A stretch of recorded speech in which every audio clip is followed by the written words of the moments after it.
আমি কখন আসবো না আপনার পানিশমেন্ট টিকিট করে চলে যাবো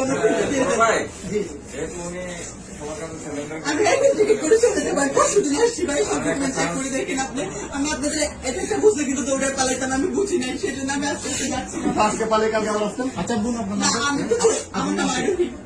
মুসলিম জি এখানে আমার ডকুমেন্ট আছে চেক করে দেখেন এগুলো পরিস্থিতি শিকার মানুষ আমি তো শিকার এগুলো সব করে দেশের ছিল বলে কথাবার্তা আবার এখানে দিতাম আমি আমাকে হ্যান্ডেল করতাম না পালায় আমি বুঝতে পারিনি পরিস্থিতি শিকার আপনাকে অন্য কিছু করেন আপনি অন্য কাজ করতে পারেন না। আমি এখন আপনার মোবাইলটা দিয়ে দেন আমি এই মুহূর্তে টিকিট করে চলে যাবো যদি কখন আপনারা দেখেন আমাকে আপনারা আমাকে পানিশমেন্ট দিন বাকি আমার ফোনে আমার সব ডকুমেন্ট আপনারা আমার ফোনটা প্লিজ দিয়ে দেন আমি এখন টিকিট করে চলে আমি অন্যায় করেছি আমি সরি বলতেছি আমি এখানে এসেছি আমার অন্যায় হয়েছে আমি আজকে ফ্রি স্টে করতেছি এখানে